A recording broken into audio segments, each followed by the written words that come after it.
I the jerk for telling my friend she got into this mess trying to date someone having a baby with another person? I have this friend. She dated a guy last summer for a month or so.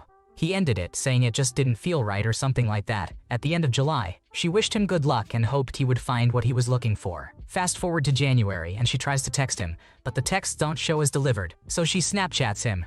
He responds, and they talk a little and decide to meet up. He tells her that he got someone pregnant that fall, and she is currently 4 to 5 months pregnant. Although they are not together, he is interested in seeing where things go with my friend. She says she might need extra reassurance but is willing to give it a shot. They go out that one night. Within the next day or two, he texts that he really needs to focus on the baby and being there for the baby's mother and asks her to be patient with him. She responds that this is a complete reversal from Friday and that she will wait to hear from him again. He reaches out 2 weeks later to say the baby's mother is in the hospital. The baby may come early, and even though they aren't together, he really needs to be there for her. My friend felt very misled, and the guy just says it's a tough situation, but he'll get through it. Fast forward to this July, and she gets a text from the baby's mother. This woman asks how desperate someone has to be to want to pursue a man who is having a baby in 5 months with someone else. She claims they were together trying to work things out, and he lied. She also says it's pathetic and desperate that my friend would pursue a man who rejected her last summer and was having a baby with someone else. My friend responded that this woman needed to take it up with the man only. She's been stewing about this, and I told her the woman had no business reaching out to her,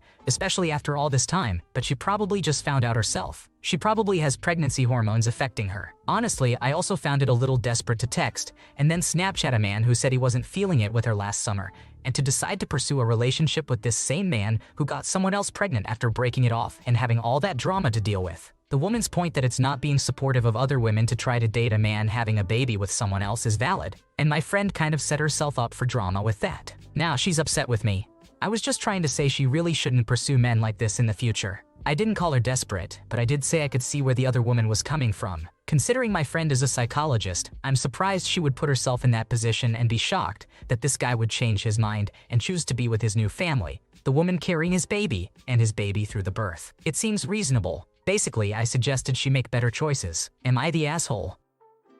You did nothing to deserve criticism. Your friend is this messy at 36 years old and can't self-reflect as a working psychologist? Her judgment is horrendous, and I can't imagine she would ever advise a client to make these choices. Supporting the illusion of potential with this man would be unhealthy. She's accountable for the completely predictable fallout of her own behavior. Am I the jerk for refusing to buy a bridesmaid's dress until I get closer to my goal weight? My sister, who is 29 years old, is getting married a year from now. Recently, she reached out to ask me, a 28-year-old female, to be a bridesmaid. I was surprised because we aren't super close, but I was happy to be a part of her special day. Last year, I decided to take control of my health and lost 75 pounds. I am much happier and healthier than before, but I would still like to lose another 60 pounds. This became complicated when my sister sent us a link to the dress she wanted us to buy. The dress she requested cost $300, which seemed pricey to me. My sister has asked us to order the dress within a couple of weeks, as it is popular and she is worried it will sell out. I called my sister and told her I am on a weight loss journey and am not buying clothes until I get closer to my goal weight unless they're from Goodwill or Walmart.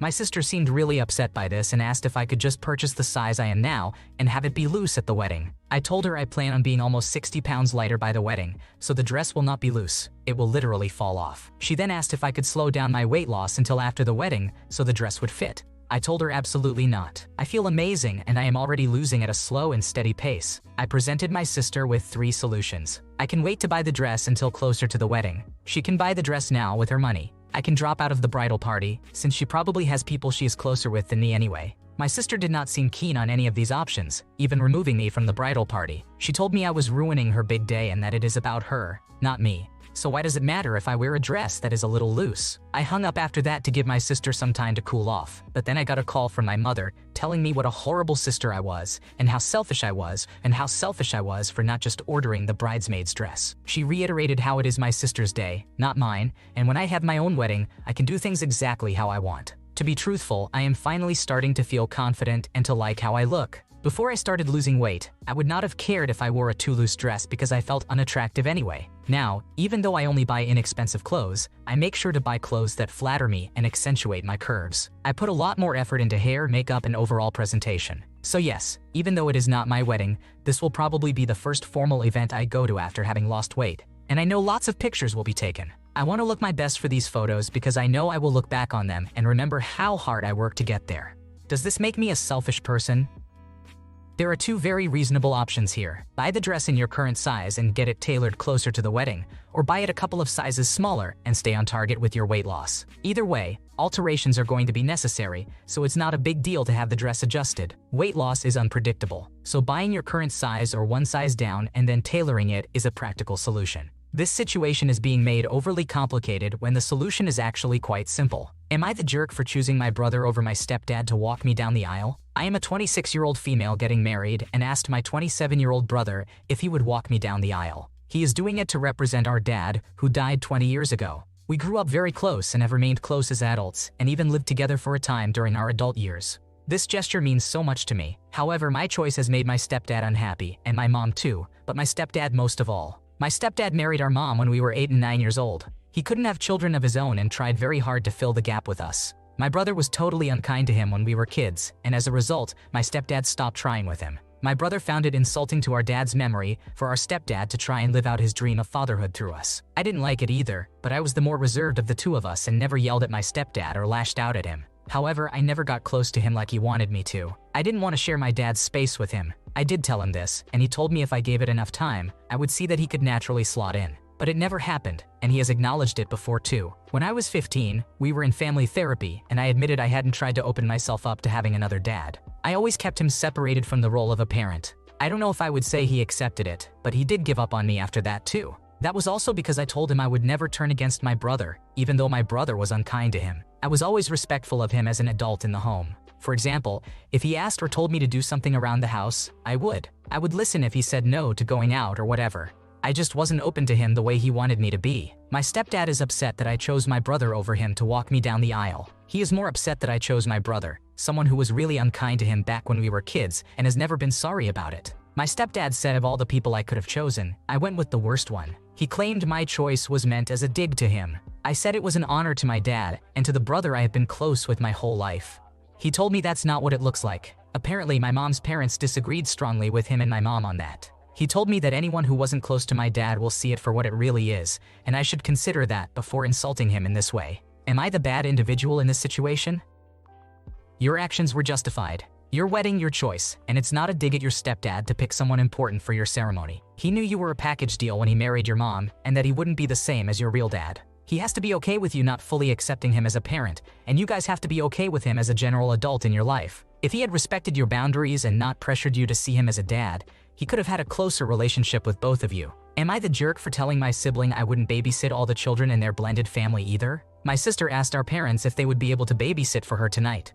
They have babysat for my sister and brother-in-law in the past, but they had told them before that they were no longer comfortable doing so. My sister asked anyway, and my parents said no. My sister asked them why, and they expressed that their reasons from before had not changed. Their reasons are that the family never truly blended, it is difficult to have all the kids together, and especially that my sister's stepchildren do not consider us family and are less willing to be respectful. My sister asked me if I could believe it once she finished talking to them on Monday, and I said I could believe it because I would not babysit them all again either.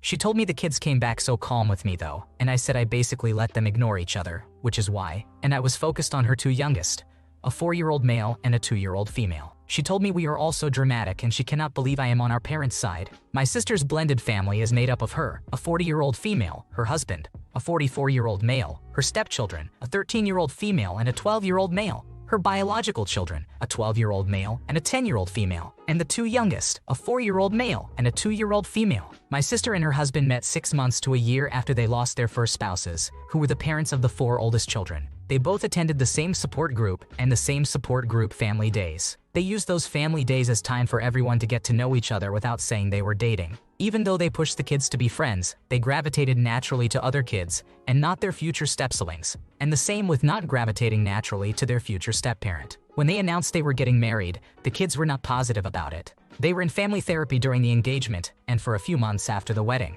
I saw no change in them, but I am not there every day, so maybe there was. When my sister had her 4-year-old, it was clear the kids were not accepting of the situation. If someone asked how they liked their new sibling, they said they did not have any new siblings. My 10-year-old niece would cry if people called her brother-in-law her dad. Nothing has changed. The kids do not like spending time together. They separate every chance they get and ignore the 2 younger ones completely, even when asked to keep an eye on them. They do not want to sit next to a step or half-sibling at mealtimes. If you ask one to tell the other kids dinner is ready or something, they tell their biological sibling and that is it. My sister's stepchildren frequently tell us not to talk to them. I took all 6 kids to McDonald's one day, and the 2 stepchildren went to another table and would not sit with us. My sister's older biological children spoke to me, but were clearly intentionally not looking at the younger 2. The last time my parents babysat, the stepchildren did not speak a single word even when asked something. Am I the antagonist?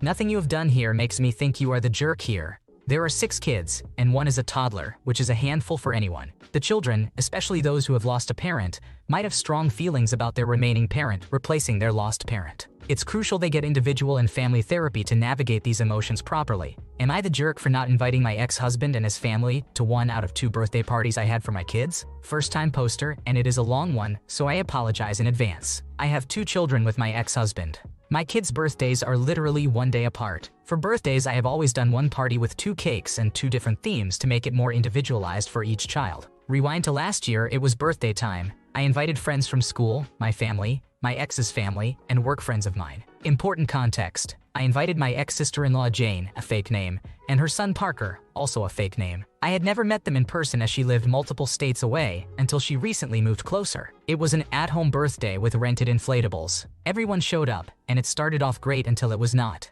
Parker started misbehaving. I am not talking about misbehaving as a normal 5-year-old might. He was screaming, having tantrums, not playing nicely with any of the other kids, not sharing toys and games I had put out, and hit several other kids in attendance. He even shoved a toddler down because he wanted to go first on the inflatable slide. It was so bad just about everyone except family started leaving before we could even cut the cake. At this point, I was at my limit and kicked both Jane and Parker out. He had an immense fit, ended up grabbing a knife I had on the table for the cakes, and stabbed one of the inflatables, putting a massive gash in it. Jane did not offer to pay for the damages, nor did she try to apologize. It was just, oh, kids act that way, and you're being ridiculous. My ex nor his family said anything to her, and just said they did not want to be involved. I ended up paying $3,000 in damages to the inflatable company. This year, I decided to throw 2 parties. One, as I usually did, and the other for my ex and his family. The first party was a week before the one we originally have. I did the usual inflatables, games, and photo booths. Neither my ex nor any of his family was invited, so it was fair, and I was not excluding just Jane and Parker. Everything was great, and everyone had a wonderful time.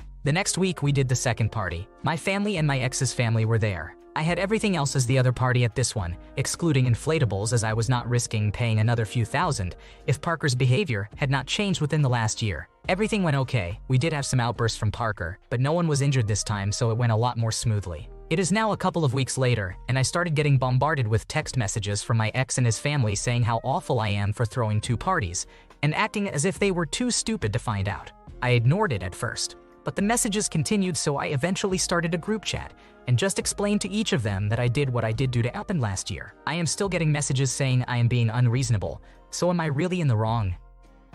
You have done nothing wrong at all. Most people would have simply told Jane and Parker to kick rocks and never come back, especially after the damages caused by her kid. The fact that 2 separate parties were thrown just shows an incredible level of patience and kindness.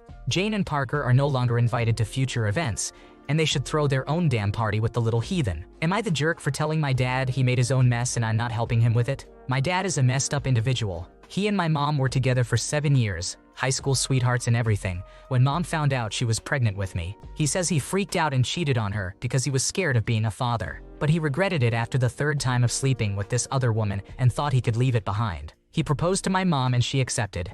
Then when mom was 7 months pregnant with me, the other woman showed up and said dad got her pregnant. My mom called off the engagement. From that mess, dad has me, an 18-year-old male, and Stassi, a 17-year-old female. The other woman wanted a relationship with dad, but he said he only ever loved and wanted my mom. She was a mistake. The baby was a mistake. Mom did not want him back. Dad ended up with 50-50 custody of me and Stassi. Her mom tried for maybe 2 years to get back with dad. Even told my mom she was selfish for keeping dad from her. Then she gave up. Dad pined for mom for years and tried to win her back. It made Stassi angry. Stassi was already angry because her mom told her dad chose mom over them, and me and mom over them. So she had a chip on her shoulder with me and my mom. When she was too young to be saying such things, she was calling my mom degrading insults. My dad would get so mad when Stassi talked to mom that way, and dad would tell mom he was sorry, he would make it work, please, he only ever loved her, etc. This was going on when I was old enough to remember witnessing this pathetic mess. I was 11 when dad moved on and finally let mom go. He met a woman, married her, and had Georgie, a 6-year-old female, with her. Stassi was furious that dad fell in love with someone else other than her mom. Instead of falling in love with her mom again, he found someone after he let go of mom. after 11 years. So Stassi hates Georgie, and she treats her poorly. Dad's wife died when Georgie was only 3, and Stassi has said some really twisted things about her to Georgie. Also to me because I got along okay with my dad's late wife. I have mostly withdrawn from it all now, but I answer occasional calls from Dad. He said he wanted to get the family together when we talked yesterday, and that he wants us to be close. He needs my help. He said we cannot continue with the toxic mess. I told him he made his own mess, and I am not helping him with it. He needs to take accountability and stop making it worse. Dad told me I should care about my sisters and how we will never be close if this continues. I told him it was not my fault. Am I the antagonist? You are not the bad guy in this situation. Stassi's behavior is abusive, and forcing others into proximity isn't a solution. It just makes others responsible for her actions. It's concerning that a teenager is treating a 6-year-old so poorly, and she needs to take responsibility for her behavior. Your dad shouldn't expect you to help fix this. Counseling might be a necessary step for them. Thanks for watching. When you subscribe, make sure to hit the bell to turn on notifications so you never miss a video. To finish listening to all the stories, check out the playlist in the description.